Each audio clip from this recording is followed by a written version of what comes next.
Assalamu alaikum wa rahmatullahi wa barakatuhu. You're listening to the What's Happening Muslim show brought to you by the Islamic Vibes podcast, and I am your host Majid. The Islamic Vibes podcast is available on all popular podcast platforms and on my Path to Revival YouTube channel. If you find our content beneficial, then please share this with your family and friends. And it goes without saying, please don't forget to subscribe and follow the Islamic Vibes podcast. Okay, right. So to go into today's show, I'm joined by my co-host, Brother Rash. Bro, how you doing? Alhamdulillah, I'm good, thank you. How are you, bro? Yeah, all good, bro, all good. Introduced the podcast, and Alhamdulillah, you joined at the right time. So yeah, all good, man, all good. I'm not gonna ask you how your day has been. We'll keep that as a side topic for another time. What I will do is Probably say for the best. probably for the best. That's right. You know what I mean. So what I want to do is just get straight into the segments that I want to cover today, which are some really interesting ones, and I'm sure those listening will also find it interesting as well. So right, let me just see if we can add um, our other brother who's supposed to join as well. I think he's joining now. Shows he's joining. Okay, so let's inshallah make a start. And Rash, what I wanted to speak about today, at the start anyway, was the first segment is the issue to do with what's kicking off in Saudi Arabia. A lot of people are speaking about the events that are happening there, and especially in the last week or so, we've seen the start of what is called the Riyadh season 2021. And a lot of people have been upset by what's happening, mainly because Saudi Arabia is seen as, the country which is the leaders of the Sunni world anyway. And obviously we have Mecca, we have Medina there. But what we saw the Riyadh season 2021 kick off on Wednesday. And it's crazy when you think about the numbers, bro, because there were over or around 750,000 people in the opening parade. And actually, you know what? Something that's telling is the statement that was made by the chairman of Saudi Arabia's General Entertainment Authority, right? Turki Al Sheikh. And what he said was that in the first season, our motto was imagine.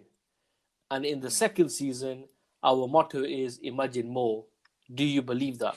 And the way I see it is we know that the things that are happening in Saudi Arabia right now are things that were unheard of even 3, 4, 5 years ago. So when he's saying imagine, basically, let your imagination go wild and let all those things that you would never imagine that could happen in this land, they will happen, right? But anyway, moving on, we saw that there was a concert. It was headlined by Pitbull.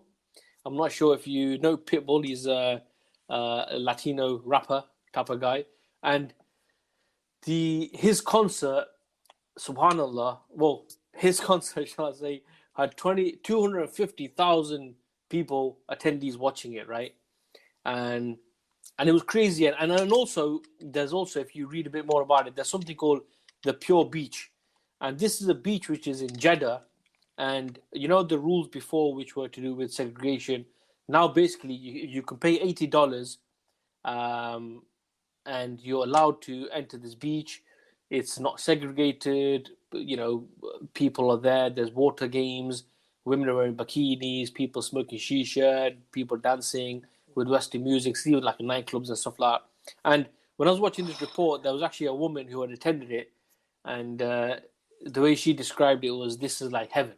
So that's the context of our first segment, basically. And a lot of people are unhappy, bro. A lot of people are unhappy.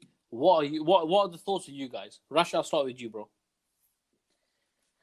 Yeah, well, we have a reason to be unhappy, really, isn't it? This is a place where the two holy mosques are. We understand the blessedness of Muslim land in general, but this is the best of Muslim land, isn't it? And then for this kind of stuff to be happening, not that we're surprised because of what these rulers stand for, but Mm. we, I suppose, when you're busy in your lives and things, you still kind of think they wouldn't desecrate our lands to this level. You don't expect them to stoop this low, even though that Mm-hmm. shouldn't be sufficient for us. That should, it's not like that's not our standard, but part of you is still shocked by, just how low that these lot can go to. But I think to not get emotional about it, the key things to start off with, to discuss, is that people from the outside who are looking at this should realize that this was coming.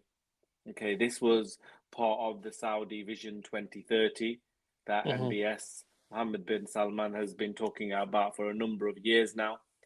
This is their way to push this idea of the fact that they want to diversify their economy.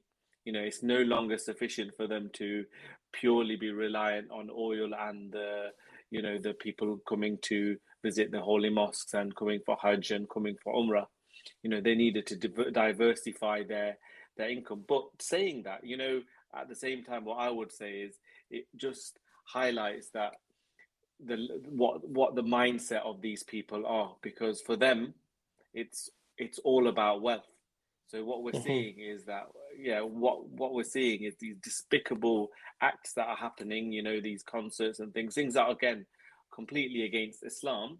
But on top of that, what about all of the free mixing that is going on? What about the drinking of alcohol and all of these? And it might not be happening, like you say, directly in Mecca or Medina, but it's happening in Riyadh, isn't it? Is that correct? Well, Riyadh is the actual the big the Riyadh season. But what I was Mm. talking about also the pure beach that's in Jeddah, and Jeddah That's in is Jeddah, yeah. Jeddah's about 80 kilometers maybe away from Mecca, and Mm. so that's about 50 miles. 50 miles is nothing. Mm. Exactly. So the things that we've got to be a bit more aware of is they promoted this from a while ago, and whilst they put it under the guise of diversification of their economy for survival, and I think there is an element of that, but they also highlighted in Vision 2030 their want to secularize the future generations. They say in their own document that they see potential in their youth as a way of this diversification, and the way they want to utilize that youth is in this corrupted way, and to show Saudi as this place where people can go and experience all these things that you would normally only associate to Western nations and other decadent places. Yeah, yeah, definitely. No, definitely, bro. Brother Amy, yeah, any comments, bro? Yeah. So I'm sorry, Lauren, just a bit late. Um, yeah, I just want to say, let's just call a spade, isn't it? End of the day, this is an attack on Islam and the Muslims, isn't it? Because they can allow hundreds of thousands of people to come to a concert, with no social distancing, but they can only allow 60,000 people for Hajj, That's a good the point. That's place a good of point. place of worship for Hajj, and so I think that this they use COVID as a pretext to, you know, have an attack on Islam to close the massages down. But here we have where you got concerts, openly, unashamedly as well, as if it's something normal, and it's just to open up the Saudi society and show the West that that we're coming in line with how you want us to be, like the brother said, Rash, that secularize the Muslims further. But I think that there's two differences as well between Jeddah and Riyadh. Jeddah, as far as I know, as far as I heard, is that it's more conservative and religious compared to, say, Riyadh. But this thing that they've done with that beach thing, that's quite of a shock as well, because at the end of the day, Muslims won't allow their women to free mix on, not in any other place, but beaches is no go, isn't it? So it's something which is really disgusting, and it's an attack on Islam, the social system of Islam, and corrupting the society further. Yeah, I think also as well is when you think about the type of people they're inviting. Like you might remember a year ago, a couple of years back, when they invited Nicki Minaj, and she herself declined. She probably had more standards than these people, right? And now they've called Pitbull and stuff like that, and it's like as if they could call just some people who are musicians or singers, but it's almost like the type of people they're calling, or the people who, even in their songs and their lyrics, it's all about decadence. It's all about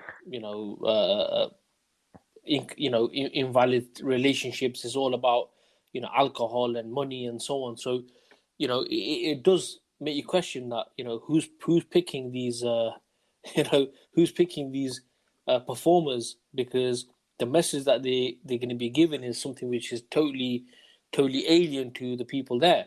However, what we're seeing though is that the reality is that if the numbers are correct, the Riyadh season, they said there was 750,000 people. The Pitbull concert, there was 250,000 attendees, right? Obviously these people, they've come, you see the videos, they're enjoying themselves, they're dancing and all that. What does that sort of show in regards to what people want? Are they delivering things which the people want to see, or is there a resistance on the ground? I know people personally who live in Mecca and these type of places, and I think these areas are 100% more conservative, right? But maybe Riyadh and these other places, it's different in that context. So if I'm thinking about the Greater Middle East Initiative map that was released many years ago, and you saw Saudi Arabia, and what you saw Saudi Arabia, and you saw the areas of Mecca and Medina were like this international like religious zone, and the rest of it was just the nation of Saudi Arabia. Is that the route that it's going down? But what do you guys think about the fact that there's so many, hundreds of thousands of people attending these events? What does that say? What do you think? I think it probably tells us two things. Certainly, there's one element that you can say, like there's people on the ground who do want this clearly, otherwise they wouldn't be going. And there has been a generation of people who have been secularized by, the fact that at the end of the day, we know these countries, they do not implement Islam. They come out as if, they try to make out that this is a Muslim country and that Islam is a priority to them. But as we know, it's not. They're not implementing the Sharia of Allah subhanahu wa ta'ala. And we know when that is implemented, decadence is removed from society. When you don't implement that, on top of that, you allow Western culture to come into your country, you're going to create a generation of people that do want this kind of stuff. But we're seeing it a little bit in like places like Afghanistan and stuff like that as well. America leaving Afghanistan as an example, they knew that it would be so much more difficult for the Taliban to implement the version of Islam the Taliban wanted to implement 20 years ago, because the people have changed, because there's been a generation or two of people who have been exposed to the decadence of Western culture. That's happened in Saudi as well. So there are people that want this, which is why you have these people at these concerts. Having said that, though, I also think that the fact that they've been clamping down on so many voices, be that scholars, imams, anybody who speaks out against this, means that any kind of concerted, public Opposition. speech against it. Opposition. Yeah, that's the word I was looking for. Opposition to this is immediately quelled. Good point. And that means that there is definitely opposition to this amongst the population, amongst the people, amongst those people who are more, who are Islamic, not just more Islamic, but people who are Islamic, but they're finding it more difficult. If you don't have a unified voice, you might be able to grumble about it, but you'll be frightened in saying anything more than that because you're just going to disappear. So yeah, sure. I don't think it's an outright. Some people from the outside might say, "Oh yeah, look, this is what they all want. Why are you blaming the rulers? If all the people want this, this is what the rulers are delivering." But actually, it's not all the people. many people are against this, but it's difficult to speak out when you've got, you know, a government who oppresses any any dissent. So that's the way I would look at it personally. But do you know what? I think the government itself has slowly started to unwind the traditional, the Islamic kind of, like, for example, the religious police. They're trying to reduce the influence of the Definitely. religious police, for example, in But society. they've already reduced it. They're not doing it. It's done.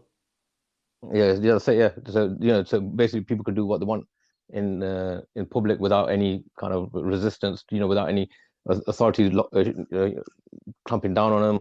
You got. I was reading a report recently where they're actually trying to the curriculum.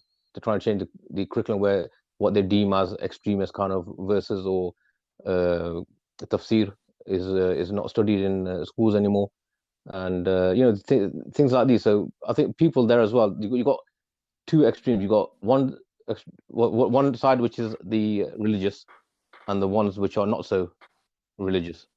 And like the brother said, that if you do speak out, you're going to be languishing in prison and disappear. And you got some other religious elements who say that just to openly call out the ruler is sinful. You can't do that as long as he's establishing the prayer, the salah, for example, yeah, which obviously we know is not correct because the correct authority has to be in place. Whereas those with no authority, of course, you could call them out and question them, But at the end of the day, I think it's the numbers would suggest that a lot of people are down with what the Saudi regime is doing, and so so it's a bit difficult to tell, man, if what level the societies are in Saudi. But the other thing is that when the people from the Gulf, especially Saudi, the Emirati, etc., when they come to the West, like London, Paris, New York, they get smitten by what they see in the West, and they want to emulate them. I think it must be that colonial mentality, that what the West, in terms of how they progress, we should be like that as well. And I've come across people from Saudi who living in Saudi, they haven't actually been to the Haram. And I've spoken to people who've come here. I say you're lucky that you're close to Mecca and Medina. And some people I spoke to from there, they said we've never been. And for me, that was like a shock. I think, how could you not actually go there? You know what I mean? So it's very, very shocking, man. Very, very sad. Yeah, Very and sad state of affairs. I think also it just goes to show really it doesn't matter where you are. If you want to be guided, then Allah subhanahu wa ta'ala will guide you, because you could be in a blessed lands. Yeah, like you said, you might not even have mentioned gone to the Haram. What I would say though, in my opinion, to the whole topic, is that from the leaders, there's nothing more we can expect. This is standard stuff, right? And what I would say though is that we've been talking about Vision 2030. We've been talking about the plan since 9/11 of spreading democracy, spreading secularism, liberalism in the Muslim lands. And what we've been discussing 10, 20 years ago, what we're seeing now is it finally kind of being implemented. And the only thing I would say is that why Saudi Arabia matters, because look, it's been happening in Dubai, right? But why Saudi Arabia matters is because of the place it is, the significance it holds, and the fact that if the country which in people's minds is the most religious in people's minds, right? If that goes down a certain route, then basically everyone else, in a way, in their mentally, it's like, well, if they're doing that, then it must be fine. So that's why Saudi Arabia, of what it stands for, it has Mecca and Medina. That's why it's very important that we do discuss this stuff. And I think Rash made a really good point. Don't just be emotional about it. The reality is that this is a plan which is happening in all the Muslim lands. In Saudi Arabia, it's a bit more shocking because of our expectation of Saudi Arabia. But that's the reason why I'm saying to you that if it starts to become normal there, then in other places where you have less expectation, why would it not be normal there? So it's something to kind of watch out for, look out for. Yeah. If I just want to add one last thing is that yeah, go for it. when when you read about the hadith about the Dajjal and he'll be on the hilltop overlooking Medina, yeah, you think, how can the Dajjal be so close to Medina, yeah? I think, some of these actions that have taken place in Saudi, then it's like clicks that you won't be surprised that how it'll be easy for him to be on the hilltop looking over Medina. You know what I mean? Over the city, because what they're doing is obviously they're paving the way for the for that reality to exist in the first place. So Yeah. I can really understand and appreciate that. That these people will allow the Dajjal to actually come close to Medina. Yeah, I bro. think it also. Yeah, Rash, go for Sorry, Rash. I No, was go just for saying it. Go for it.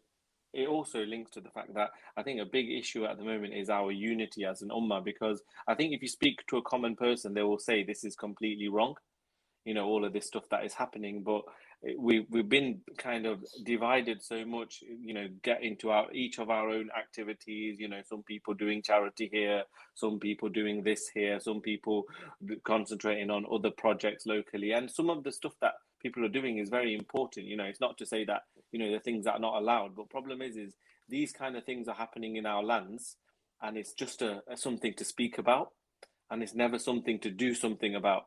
So this is a big problem, because as an ummah, this is something that we shouldn't be pleased with, and we should be looking at what's the solution to this. And when you have people who still think the likes of Saudi and the other topic we're going to talk about in a second as well, if we think these countries are Islamic, that's part of the problem. Because then we all of a sudden go, okay, it's an Islamic country, so okay, they might be making some mistakes, but at least it's still an Islamic country. But actually, they're not. The land is Islamic, but these are secular. These are secular people. In fact, like the Saudi regime are probably worse than some of these Western nations, because at least the Western nations are implementing their own way of life. These Saudis are implementing Western way of life to corrupt our Muslims, to corrupt Muslims. And yet we kind of just sit there, criticize them, but then don't do anything about it. I think what people need to do, though, they definitely need to look into this Vision 2030, because you know how recently Saudi have purchased Newcastle United as well. It's all linked. It's worth mentioning just quickly because it's linked, and it's in the media at the minute. Because the whole project is something, you must have come across the term sports washing. Yeah. So what's sports washing is that they're trying to change their image in the eyes of the Western world. So, having these concerts, having boxing matches, having Formula One, WWE, all of these things in their country is a way of showing to the world, like, look, we're like you. We're like you. We also want to have people come here and invest in our country. It's a way of normalizing all of these things, but also in Muslim lands. And this sports washing concept is a way of them hiding some of their oppression that they're doing on people by showing that they're involved in, things that everybody's interested in. So we've been seeing in the last couple of weeks, like Newcastle fans, holding the Saudi flag, but, that's got the Shahada on it. They're desecrating their Shahada in a way, they're using it for entertainment. They're drinking alcohol at the same time. They're, wearing the Arab clothes in a derogatory way and all of this kind of stuff. And yes, we're frustrated by the fact that, look, the Shahada is on this and it's being desecrated in this way. But it's this Saudi regime that has allowed this to happen. So it's easy for some people, you see them getting annoyed at just the fact that the Shahada is being used like this, but then they're ignoring the fact that, look, this is what the Saudis represent.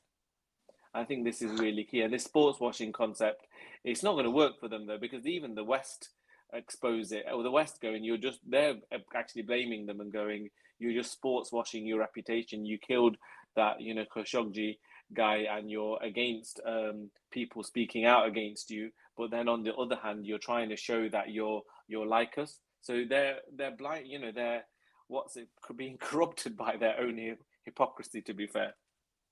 Yeah, but Raj, the Western hypocrisy is well, I would say astonishing, but it's not astonishing really, because the West, their criteria at the end of the day is expediency, which is benefit. So wherever there's money involved, benefit, they'll go with that, even if it means that going against their own fundamental values and beliefs. For example, Yeah, this definitely. Saudi takeover happened 18 months. They tried to take over Newcastle United 18 months before, but there was a big hoo-ha about it against human rights and all Mm, that, so it didn't go through. But all of a sudden, it's gone through. So exactly. obviously they must have given extra money to the FA. I don't know. Obviously, they It must has have. to be something like that. Everybody knows this public Mm, investment fund is an arm of the Saudi state. yeah. Everybody knows this. So how is it all of a sudden? Even they've admitted it. Did you see that one of the someone on their board or something came out after the takeover got done? They came Mm, out saying, "Oh yeah, we are linked to the Saudi government." So what yeah. happened? Where does the FA and all of these so-called people who stand for these rights? Yeah. Where do they stand now? It's a joke, Exactly. really. It's Yes. money talks. Yeah. So talk about human rights, about the war in Yemen, bombing poor children, women, and elderly in Yemen, about human rights abuses. But then all of a sudden, pay a big load of cash to a football club and everything's all right, you know. Exactly. And the amount of military deals that the Saudis have with Britain and America and the West in general, they're the ones who supply them with the weaponry, with the infantry, with the hardware, and to do that. So it's all hypocrisy from the West. Yeah, definitely. And it's like last point from me is that on this one is that it's disgusting in that like you would expect that Muslims are people who wouldn't be the type of people who has to compete against each other from a wealth point of view, yeah. But that's exactly what you're seeing. You see, because Qatar have bought a couple of football clubs, and now Saudi's going, you lot can't do. We're going to do one better. We're going to buy a football club. And it comes back to where you were mentioning some of the hadith and things like that, is that we're told that there's going to be these Bedouins who are going to compete against one another to build tall buildings and stuff closer to the end of Mm, time, and you're seeing it already. Look at how these despicable nations, they're supposed to be Muslim countries, but they're competing with one another just to overdo what one and the next on wealth. It's mm. horrific.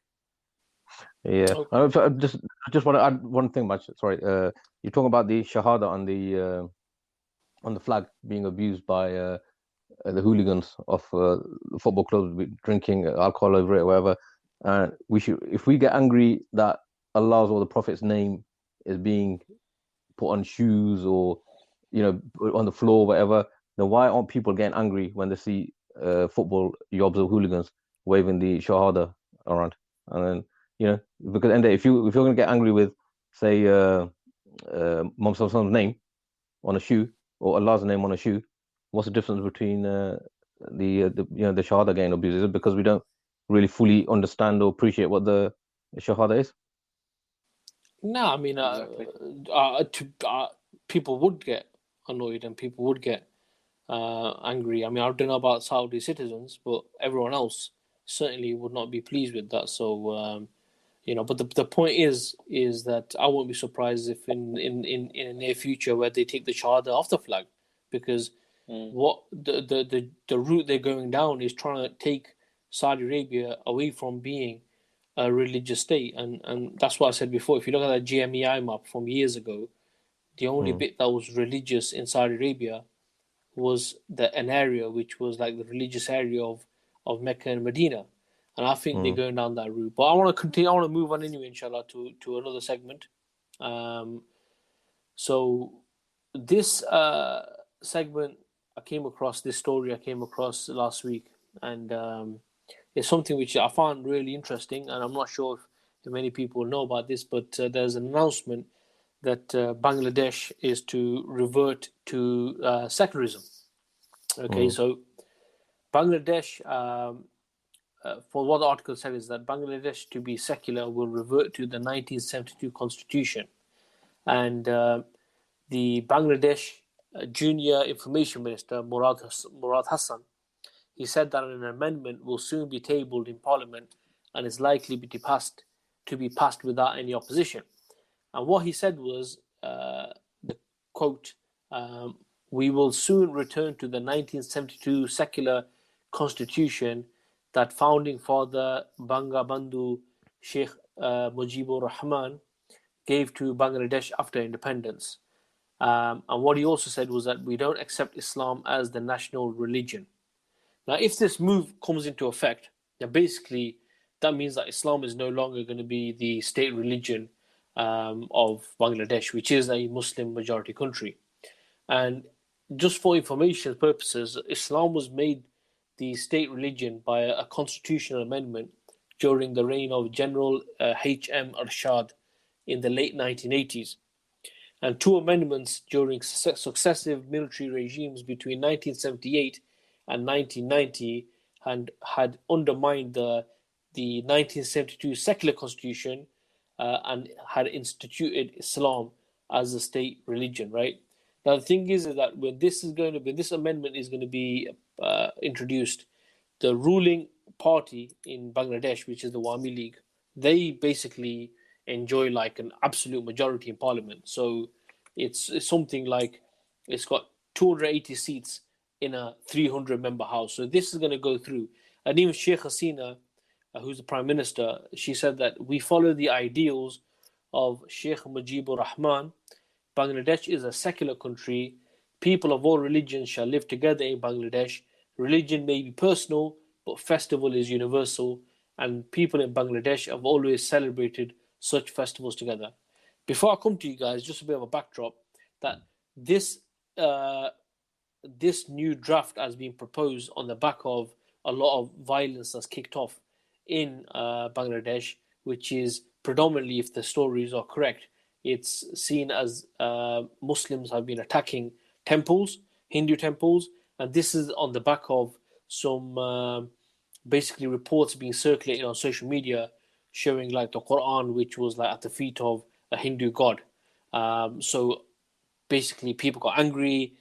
Supposedly, people have attacked the temples, and 5 Hindus have died, and also many Muslims have died as well. So there's been rioting and all sorts.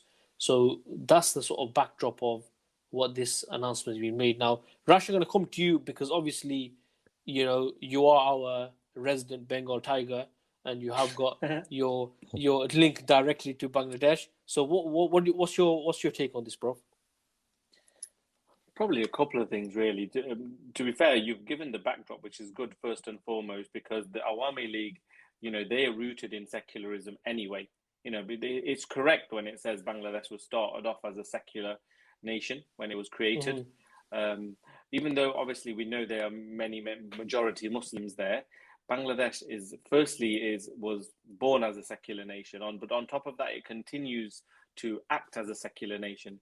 This whole idea of Islam being part of its constitution is just aesthetic, you know, and we should know that from other nations, and I'm sure like you'll add to this conversation in the case of Pakistan as well. But what's happened here is the undertone is by changing it back to a secular constitution, they're trying to promote this idea that Islam being linked to state, linked to the actual constitution, and being linked to being part of what decides things, which even though it doesn't, is what's causing all these problems. So they're calling out radical Islamism that we've spoken about previously, and they're saying that the state of Bangladesh being, you know, having an Islamic constitution is why there's these problems, and somehow turning it secular is going to fix this. But actually, it's not going to fix anything. If anything, what it's going to further do is those people who are, you know, more strongly aligned to Islam, this might cause more of a rift in the country and further show Islam in a more of a negative way, which is also by design. Because the more they can do that, the more, from a secular point of view, they can clamp down on people wanting to elevate the Islam to a level that, you know, the people who they'll class as Islamists would want. So from my point of view, first and foremost, I would say as messages to people is that we should, like I mentioned on the Saudi one, the fact of the matter of it saying a constitution is Islamic, there is no country that says their constitution is Islamic and actually implements Islam. It's just a way of duping the masses to make them think that, oh, okay, we live in an Islamic country.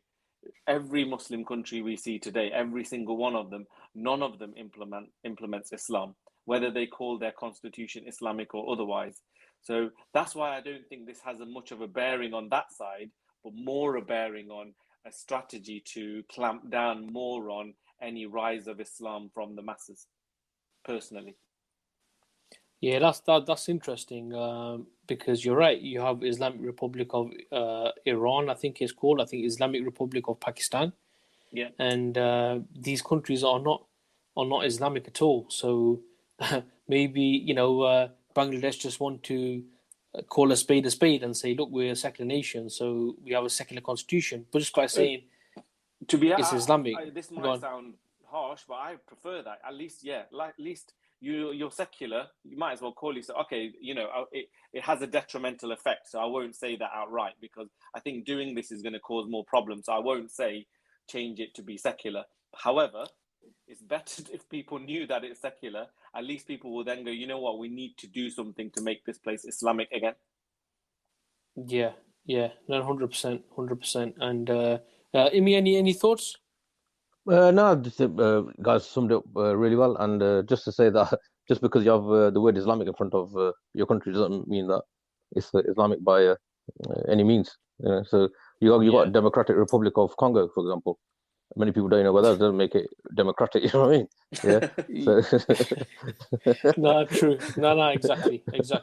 So But I think with the case of Pakistan, because they wanted many Muslims from India to move to Pakistan as possible. That's why they put Islamic in front of it, and it's just to dupe the Muslims. In fact, the founders of Pakistan, his speeches were very secular in nature. So it wasn't. It's got nothing to do with Islam. It's just to dupe the Muslims, as they say. Well, the thing is, even yeah, Sheikh Hasina's speech is really dangerous because her speech, she comes out saying Bangladesh is a secular nation and Mm. everyone will practice their faith here. So it's trying to link secularism with this notion that people can practice their religion. But that's trying to say that under Islam, as if people can't practice their religion under Islam. As we know, when Islam is implemented, and for example, places like Palestine and stuff, look at what the situation is there now. Many people will tell you, and historians will tell you, and even non Muslim historians will tell you this, that the time that the great religions were all able to be practiced all under the same legislation was when it was under Islam. So when Palestine was under Islam, Christians were able to come and practice their religion, Jews were able to come and practice their religion. Whereas as we see it today, secular nations, people are struggling to practice their religion. So it's very sly, Sheikh Hasina saying this, saying, like when we become secular, that will suddenly solve these problems. It's bogus. Yeah, I think the other thing is that all these religions that are present in Bangladesh, that allows them to practice their religion freely, which I'm sure they do anyway. The only people who can't practice their religion freely would be the Muslims. So it would be, like you say, be clamping down on them in their textbooks and what they say, in their politics, in their understanding, etc. So it's just another attempt to. You have to be even though, go on, Maj. I was gonna say, even though Bangladesh is a Muslim majority country, and the only people who would have a problem practicing their religion would be the Muslims themselves. Yeah, that's right. Yeah. Some people are actually saying, I don't know how much truth there is to this. Some people are saying this type of stuff was intentional. This idea that I know they've had pictures on social media and stuff of the Quran being desecrated and stuff, and that's what instigated a riot, and that's what instigated these Hindus being killed. But others are saying that this part of this was staged, or it was intentionally propagated to cause a conflict between Hindus and Muslims. Because like you say, at the end of the day, Hindus are the minority, aren't they? Go on, sorry, yeah. Bro, I've got a quote here, where basically it's from someone called Rana Dasgupta of the Hindu Buddhist Christian Unity Council, heavy Unity Council that. But what he or she said, but Bengali Hindus don't worship Hanuman in Durga Puja. The pantheon consists of Durga spearing the evil Asura and gods Kartik and Ganesh. Anyway, all that stuff. Anyway, what he said was the pictures were fake and were meant to incite violence against Hindus. Mm-hmm. Exactly. And part of it is linked to India as well. All the Hindutva movement over there. So there's this issue now, isn't there, that what's going on over there against Muslims you're seeing the reaction to that in Bangladesh, or at least someone who wants to instigate or cause these issues further and cause division and cause strife is easily able to do this, because they're going, look at your Hindu brethren over there that are being treated like they're being treated in Bangladesh. Now let's treat the Muslims like this as well, which they're doing much worse, much worse in India. Look, it's close to genocide in India now. So and again, they're very good, and the experts at creating that communal rift, isn't it, between societies and different religions yeah, we've in seen that it with part of the world. Shia Sunni. Exactly, we've seen it with Shia Sunni in likes of Iran and Iraq for all these years.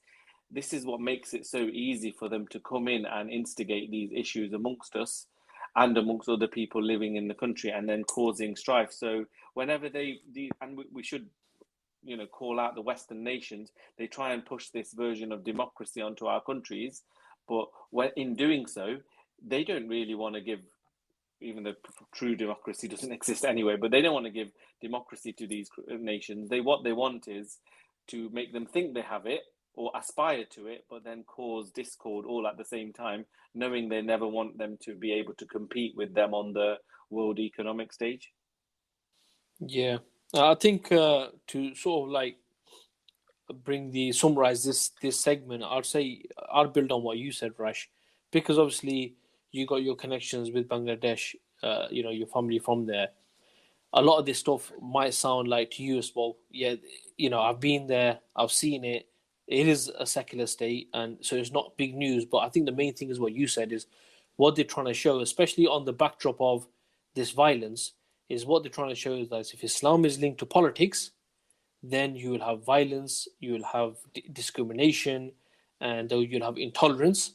And the solution to this is to have a secular society, secular laws which don't discriminate, and that's the only way we're going to be able to get along with each other. And I think that's the main point that that's bang on. They're trying to point from this.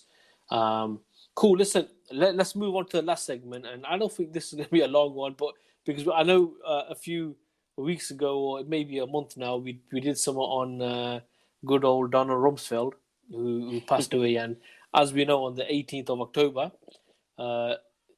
Colin Powell, he passed away, and he was 84 years old. He passed away on the 18th of October, and this is something which what I want to get your thoughts on. It's going to be similar to the Donald Rumsfeld one, to be honest with you, but it's just the way you see the media portray. Like what they were portraying is that this guy, his sterling reputation was stained by only one thing, only one small, like as if his reputation is amazing. He's just got one speck of dust on him, and that's the faulty claims to justify the 2003 invasion of Iraq. Right now, what we saw, just to give some background, is in 2003. Colin Powell, he addressed the United Nations Security Council, in which he said that he has information which later on, and even he accepted, was faulty, that Saddam Hussein, he had secretly stashed weapons of mass destruction, WMDs as we got to know them. And he in the Security Council chamber, he displayed photographs and diagrams, of all these weapons and all these like translations of intelligence, which was intercepted by the US. And at one point, he even, like you might remember, he pulled out this small vial, and he said that this contains a teaspoon of simulated anthrax, and he warned that basically in Iraq there's tens upon tens of thousands of these teaspoons that were not accounted for. And even himself, after that, he acknowledged that this was false information, and he felt a bit bad about it. But in 2012, he gave an interview with the Associated Press, and he actually was saying that the US succeeded in Iraq, right? And what he said was that, I think we've had a lot of successes, and he said that Iraq's terrible dictator is gone.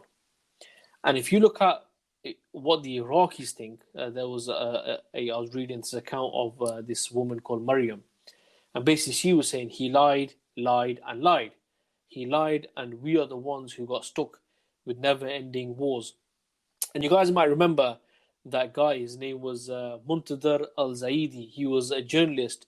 You'll remember when he threw a shoe at George W. Bush, 2008 in a conference. What he said was, "I am saddened by the death of Colin Powell without being tried for his crimes in Iraq. But I am sure that the court of God will be waiting for him." So, just want to get your thoughts on Colin Powell and his legacy, and what you guys think. I'll start off with you, Imran. What do you think, bro? Imran, you with us? Oh, sorry. Yeah, I just broke up on the last 5 seconds of your comment. Yeah, yeah. Yeah. What do you Sorry. Yeah, what do you make of the legacy of Colin Powell? same legacy as Donald Rumsfeld, really. And you're right what you're saying in the media that he's more of a polished kind of statesman, and he's obviously they bring his color into it. That I think was he the first black whatever role he had, I can't remember. Yeah. Yeah, first So black, so they use that, and they don't put him in the same. Like when Donald Rumsfeld died, though you couldn't get away from the fact that he said a lot of things and the way he behaved, whereas this guy was a bit more calmer and a bit more sophisticated in his lying. Yeah.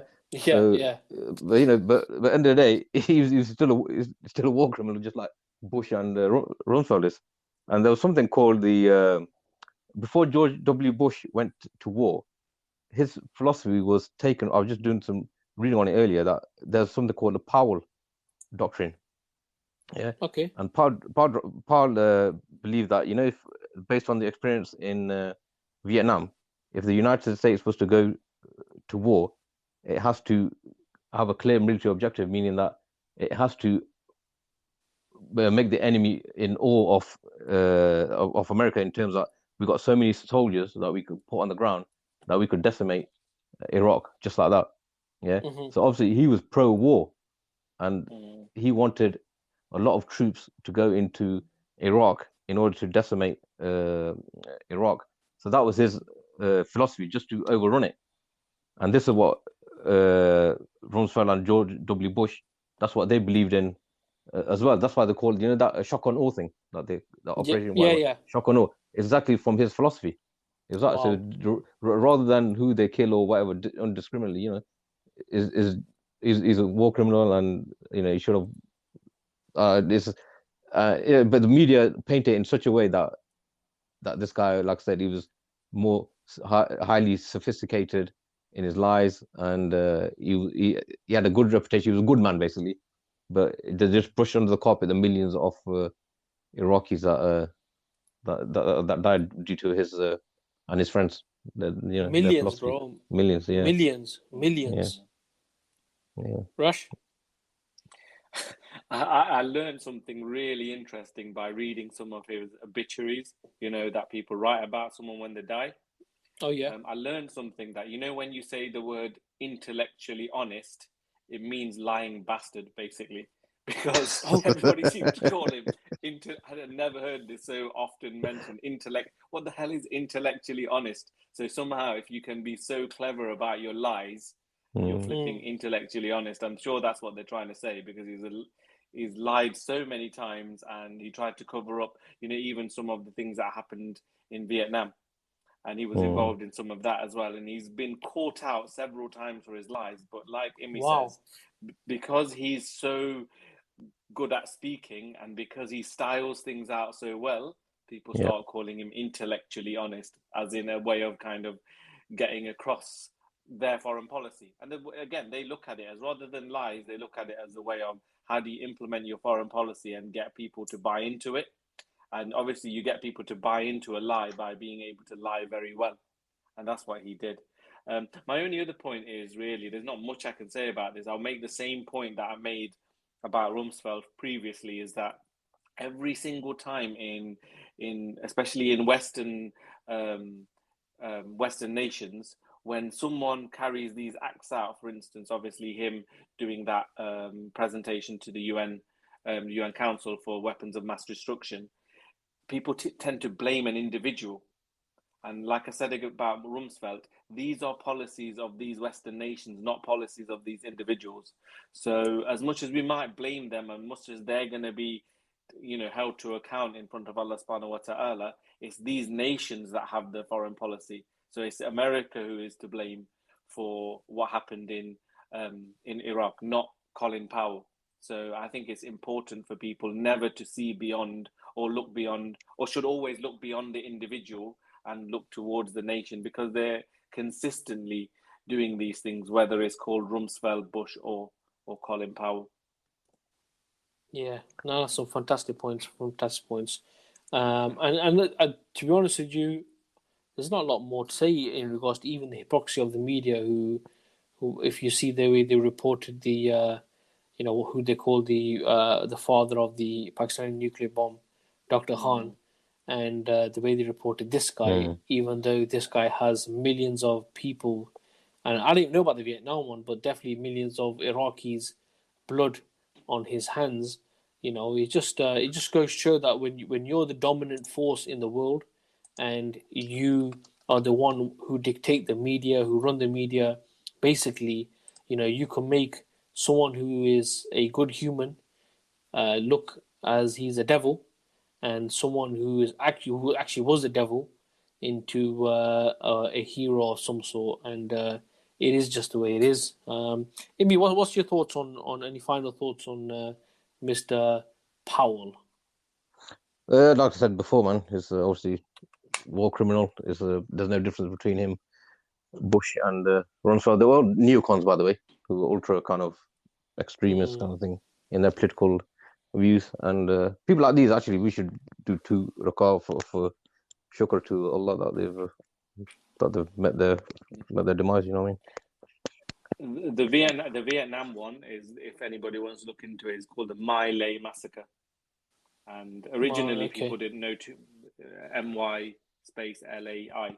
And originally, a lot of it was covered up, and then later on, people realized, and he helped in that cover up, and then his lies got exposed later on. But what happens is, when I say exposed, they get exposed by alt media. The mainstream media continues to push the mainstream media narrative. That's why you get these, patriots in America who kind of constantly glorify these people. These patriots, they'll glorify Rumsfeld and Bush and Trump and all of these people, because to an extent, some of them never hear. They're always watching the Fox News and stuff like that, and they get a certain narrative. When these people get exposed, it only gets exposed, in places that the majority of people don't see. And that's why when it comes to their obituaries and stuff, people tend to write positive things about them. But obviously the Iraq War and WMD was such a big thing. That's why people know about it. But there's many smaller things that these guys do that a lot of people never really find out. Yeah, no, 100%, man, 100%, guys. If there's no more other comments on this one, guys, I think we're gonna wrap this today's podcast up. And Jazakallah khair for you guys, first of all, as usual, to come onto the show to present your thoughts, and enlighten us all.